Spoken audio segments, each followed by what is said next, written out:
Right then, folks, welcome to Bunker Wednesday, yet another one. It's a quick one, really, because running out of time here. It's Wednesday, and it is 10:12 in the morning. Wow. Right, so this week on Bunker Wednesday, we are talking about ROC posts and rations and water. Royal Observer Corps, the Cold War monitoring posts, folks, as you know. We've done videos on that, so check them out on the channel page. Basically start off by shouting out a channel, what Retro Tells, Curiosity Channel, folks. Me and Terry used to go exploring many years ago. Probably it was 2009, I think we met, 2008, 2009. Met him over in Ramsgate. We'd done a Bunker Wednesday on him a long time ago, actually. And it was basically an interview, really. So check that out. I don't know what Bunker Wednesday it was, but there's not many of them. So yeah, check it out. It's 47, is there? Something like that. So yeah. So basically his channel's all about van life and... what's that? Van life out and about. Jap stationary engines. Japanese? DIY maintenance, old stuff, live music, plus other things of interest. Please like and subscribe. Indeed, folks, check him out. It'll be in the description. Have a look at his channel. He's got some interesting stuff on there. He's done a bit of exploring. He does maintenance and stuff on engines, as he says, Jap engines, and stuff like that. And he's done music and stuff. So yeah, check him out, folks. Our dear friend Terry. And before we get into the ration packs and stuff like that, I'd like to give a shout out. Well, it's not really a shout out, it's more of a thank you very much to a fan of iCares Exploration who contacted me, and he had a Royal Observer Corps journal from the 1970s. And so I'd like to thank Adrian and his son Robert for your donation to the iCares Bunker. And here it is in the flesh. The journal, folks, from Volume 12, Number 4, April 1970. It's got that, and it's got a DVD with some more journals on it. But yeah, it's a nice... Never had one of these journals, to be honest, so it's nice. It's going to be a nice read under the fluorescent light here, as you see here, folks. ROC post style. So yeah, Adrian and Robert, thank you very much for that. I have sent you some pictures of some of the stuff I've got. So check your email and you'll be able to see some of the bits and bobs we have here in the iCares Bunker. So yeah, there is other things. I was sent another item, folks. I haven't forgot about it. I haven't got around to doing it yet. It's quite a big one. But yeah, in the coming weeks, stay tuned for that one. Right, so you saw my post yesterday on YouTube. I posted up saying I'm watching The Day After 1983, the film that shook a nation, Cold War nuclear drama. Yeah, no, I mean it's a good film. To be honest, wasn't as shocked than I first was when I was sort of younger. There's scary scenes in it, especially the nuclear attack scene in it. But like where they created the mushroom cloud by dropping something into water that created that effect, and the effect on film was really, really good, really, really scary. And you got like the death tolls weren't accurate, the radiation fallout sickness and stuff like that wasn't accurate. There would have been a lot worse, basically, they're saying. It was just toned down for nationwide broadcast, folks. Yeah, let's have a look. Broadcast to over 100 million viewers in 1983. The Day After was more than just a movie. It was a chilling wake-up call. I can understand that. After seeing that, especially in the 1980s when at the height of the Cold War. Imagine that. Shocking, really shocking, folks. Set in the heart of America, this harrowing TV film imagined the unthinkable, full-scale nuclear war between the USA and the Soviet Union. It followed the ordinary families in Kansas as they faced the terrifying aftermath of an atomic annihilation. Annihilation, folks. Wow. The film was so powerful that it prompted President Reagan to rethink his stance on nuclear arms. It's remarkable that a single film, or a TV film should I say folks, would reach the President of the United States and help him shape the nuclear policy. The day after didn't just terrify viewers, it made world leaders stop and think. It's very good. Very good indeed, yeah. I mean, 1983, when was Freds come out? 1984, wasn't it? Yeah, Freds, we'll get there, but the day after. There's parts in it, it's think, what would you do? Where would you go? There's nothing you can do, you know. It's very scary. When Ronald Reagan said it left him greatly depressed, it showed that art can speak louder than military briefings. The film was a wake-up call, not just for the public, but for those with their finger on the button. Watching a day after seeing Freds feels more like a Hollywood, but feels more Hollywood because obviously America, folks, it's all overdone, isn't it? But Freds is still more terrifying. I will watch that again. I started watching it in here not long ago. Got to the nuclear explosions, and I turned it off. Got a bit depressed.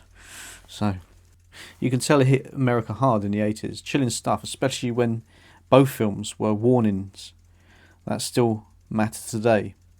But that's another video, folks, indeed.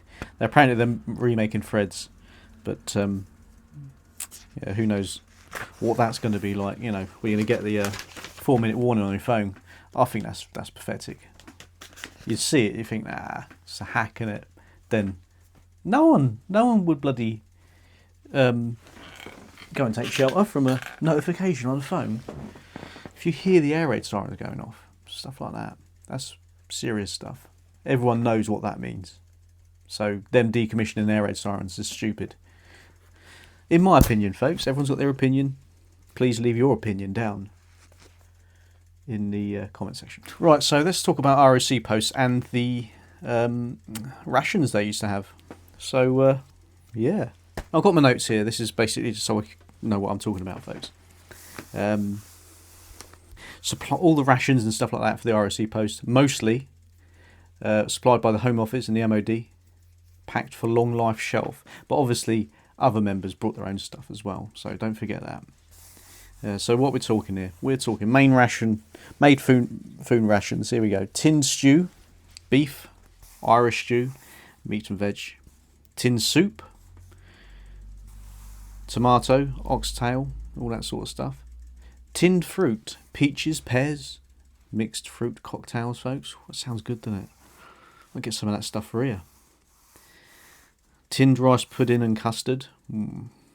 That's nice. Tinned sausages, baked beans. Baked beans, yeah. Don't know about sausages. What do you reckon? Hard biscuits or crackers. Service biscuits similar to dog biscuits in texture. Me and Chris had the biscuits brown, is it? Used to get in the ration packs. They were rough. Instant porridge, oats. Yeah, I mean, there's some stuff on there I wouldn't mind. Yeah, I mean, the tomato soup and stuff like that. You know, all the peaches, all the tinned fruit, rice puddings, and the baked beans, really. Everything else, don't know. The crackers, maybe. Beverages. Tea bags. Instant coffee. Usually Nescafe. Oh, right. Powdered milk. Marvel brand or similar. Do you still get powdered milk? I've not really seen it. Sugar, cubes or sachets. Snacks and supplements. Chocolate bars. Boiled sweets. Now, Ben from Greenham Common, IKS Ben, folks, he got us a ration pack many years ago, and there was a short that went up today, actually, of me and Chris trying some rations. But I don't... They had boiled sweets in it, but the ration I bought, a newer version of the rations, didn't have boiled sweets in it. Whether they've been taken out by the person who sent the ration, I don't know. Bit weird. But then boiled sweets are really good for exploring. When we go out exploring and that, they really kept us going. We didn't eat all day, and then boiled sweets kept us rocking and rolling. Bit strange. But yeah, we're always looking out for them, actually, because they're always handy, you know. Yeah, chewing gum, salt tablets for electrolyte replenishment. Okay, vitamin tablets. Yeah, I never really thought about that, but if you're in the bunker and you don't go out for a while, especially like 2 weeks or whatever you have, the vitamins will be quite handy.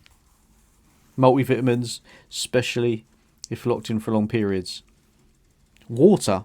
45 litres of drinking water stored in large labelled containers. 45 litres.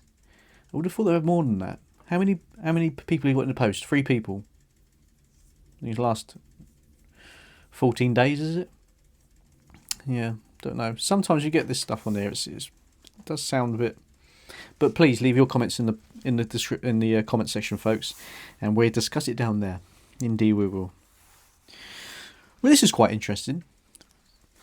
Replenished regularly by the group headquarters teams, or the group HQ teams. What's the group HQ teams, you may ask? Well, I didn't actually know about this, but this is quite interesting. Logistic support.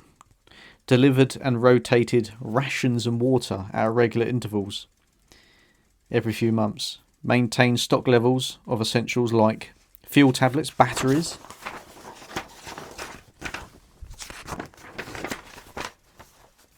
toilet supplies, sanitation items, first aid equipment, technical maintenance, inspection or expected and serviced, bomb power indicator, fixed survey meter, ground zero indicator, battery packs, ventilation systems. Ventilation systems, ROC post. What are we talking about?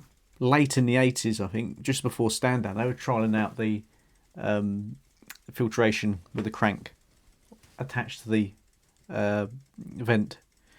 But I don't know if they were actually installed in post. I know, is it Cuckfield ROC post, their museum? Is it Ed Coombs? He was given one or donated one, and I'll put a video in the description so you can check that out. But he's got one that he's cranking it. But I think this was really late in the 80s that they started using that sort of ventilation system, because obviously fallout and stuff like that would have got down into the post. Check that communication lines GP, GPO and BT were operational, like the that one there and this, British Telecom, GPO.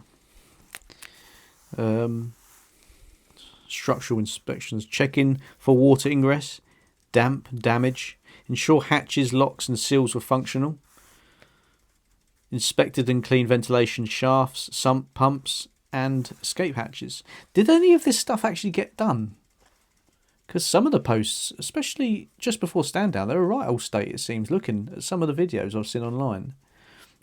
Grass not cut and stuff like that. Because they weren't always there. They only went there on certain, for training purposes, really, I suppose, didn't they? So it's a bit strange. It's all interesting stuff. Get it in the comments section, folks. We want to hear about your stories. And obviously we have loads of ex ROC veterans as well who are hopefully on the channel. They've definitely commented on one of the videos, folks. There was loads on there.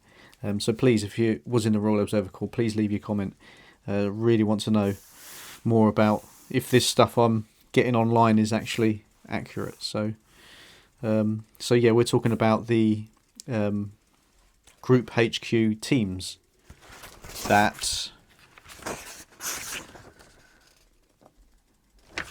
replenish stocks and repair ROC post, stuff like that. I always thought it was done by the actual members who were there at that post, but it seems they had a team that went from the group headquarters to repair posts. Don't know if that was from the start in the 50s or later, so please leave your comments. So, training and support. Conducted refresher training for observers on using monitoring instruments. Delivered updated manuals and training notices. Provided briefings during exercises like hard rock and square leg. Or square leg. Supply rotational. A typical visit might include delivering 3 times 15-litre jerry cans of water, swapping out expired tins of food and powdered milk, providing batteries, fresh batteries, brand new ones, for radio and fixed survey meter. The later fixed survey meters had C batteries in them, so checking the condition of the post ration box and emergency lighting. Emergency lighting, I'm taking it, talking about the angled torch. Probably have one near the door and one up near the monitoring desk.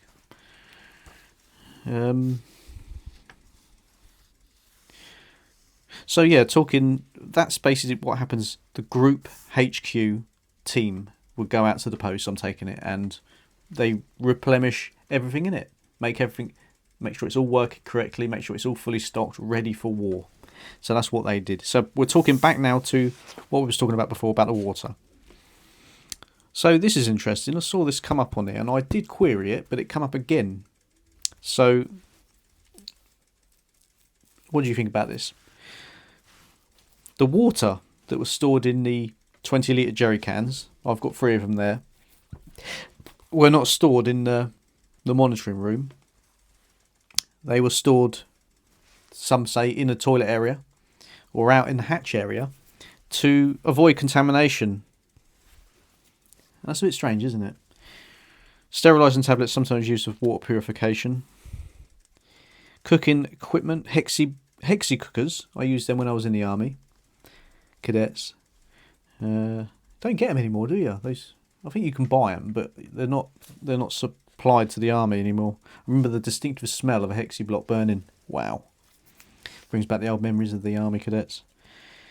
Fuel tablets or solid fuel stoves.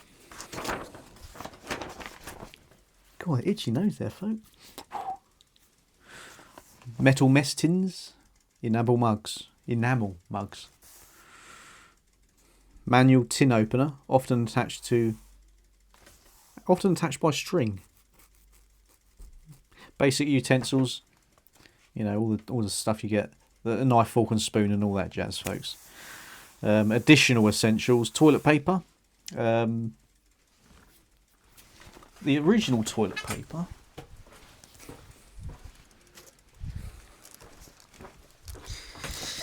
Original toilet paper that ROC Post had was this.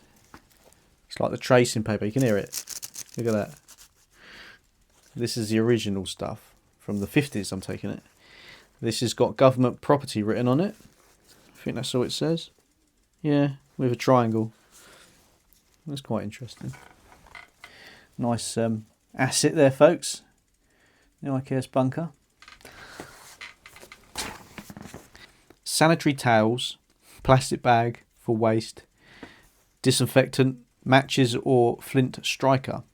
Flint striker, that's handy. I mean, you got the kindling, you'll be alright. Candles or paraffin lamp, depending on the post. You see, depending on post, they're all pretty much the same. Pretty much. I know there's one, Portsmouth, I think, was inside a converted magazine from a gun battery. Is it Hever Castle? Has got one in there somewhere in a basement, possibly. But yeah, many of the posts were not really ventilated that well. You had the hatch up there, and you had obviously the door and the vent at the bottom of the door. So you've had that hatch open in the toilet area. In this one, it probably would ventilate through, all right.